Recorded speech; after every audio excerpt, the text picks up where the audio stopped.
Hi friends, welcome to our channel. ನಾನಿವತ್ತು ಗೋಬಿ ಅಥವಾ ಹೂಕೋಸು ಇದರಿಂದ ಬೋಂಡ ಮಾಡೋದು ತೋರಿಸ್ತಾ ಇದ್ದೀನಿ. ತುಂಬ ಚೆನ್ನಾಗಿರುತ್ತೆ. ನಾನಿಲ್ಲಿ ಒಂದು ಬೌಲ್ ತೊಗೊಂಡಿದ್ದೀನಿ. ಒಂದು ಬೌಲ್ಗೆ ಒಂದು ಕಪ್ನಷ್ಟು ಕಡಲೆ ಹಿಟ್ಟು ಹಾಕ್ಕೊಳ್ಳೋಣ. ಒಂದು ಕಾಲು ಕಪ್ನಷ್ಟು ಅಕ್ಕಿ ಹಿಟ್ಟು ಹಾಕ್ಕೊಂಡಿದ್ದೀನಿ.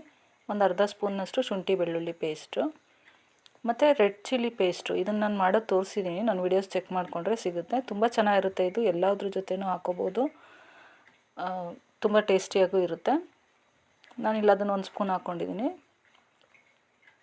ಸ್ವಲ್ಪ ಸಣ್ಣದಾಗಿ ಕಟ್ ಮಾಡ್ಕೊಂಡಿರೋ ಕೊತ್ತಂಬರಿ ಸೊಪ್ಪು, ರುಚಿಗೆ ಬೇಕಾದಷ್ಟು ಉಪ್ಪು ಇಷ್ಟನ್ನು ಸೇರಿಸ್ಕೊಂಡು, ನಿಮಗೆ ಬೇಕಿದ್ರೆ ಸೋಡಾ ಸೇರಿಸ್ಕೊಳ್ಳಿ. ನಾನು ಸೋಡಾ ಸೇರಿಸ್ಕೊಂಡಿಲ್ಲ.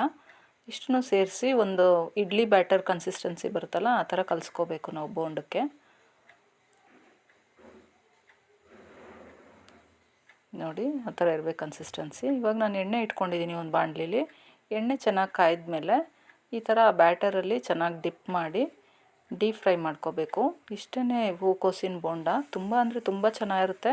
ಯಾವಾಗಲೂ ಒಂದೇ ಥರ ಬಜ್ಜಿಗಳು ಮಾಡಿಕೊಂಡು ಬೇಜಾರಾಗಿದ್ದರೆ ಇದನ್ನ ಒಂದ್ಸರಿ ಟ್ರೈ ಮಾಡಿ. ಎಲ್ಲರಿಗೂ ಖಂಡಿತವಾಗ್ಲೂ ನಿಜವಾಗೂ ಇಷ್ಟ ಆಗುತ್ತೆ. ತುಂಬ ಟೇಸ್ಟಿಯಾಗಿರುತ್ತೆ, ಹೆಲ್ತಿ ಕೂಡ ಇದು. ತುಂಬ ಡಿಫ್ರೆಂಟಾಗಿ ಏನೋ ಒಂದು ಟ್ರೈ ಮಾಡಿದ್ವಿ ಅಂತಲೂ ಇರುತ್ತೆ. ಖಂಡಿತವಾಗ್ಲೂ ಎಲ್ಲರೂ ಇಷ್ಟಪಟ್ಟು ತಿಂತಾರೆ. ಎಲ್ಲರಿಗೂ ಇಷ್ಟ ಆಗೋಂಥ ರೆಸಿಪಿ ಇದು. ನೀವು ಒಂದ್ಸರಿ ಟ್ರೈ ಮಾಡಿ. ಈ ರೆಸಿಪಿ ನಿಮಗೆಲ್ಲರಿಗೂ ಇಷ್ಟ ಆಗಿದ್ದರೆ ನನ್ನ ಚಾನಲ್ ಸಬ್ಸ್ಕ್ರೈಬ್ ಮಾಡ್ಕೊಳ್ಳಿ. ಮತ್ತು ನಿಮ್ಮ ಫ್ರೆಂಡ್ಸ್ ಆ್ಯಂಡ್ ರಿಲೇಟಿವ್ಸ್ಗೆ ನನ್ನ ವೀಡಿಯೋಸ್ನ ಶೇರ್ ಮಾಡಿ ಫ್ರೆಂಡ್ಸ್. ಮತ್ತೆ ಸಿಗೋಣ ಇನ್ನೊಂದು ವೀಡಿಯೋದಲ್ಲಿ. ಅಲ್ಲಿವರೆಗೂ ಟೇಕ್ ಕೇರ್. Thank you.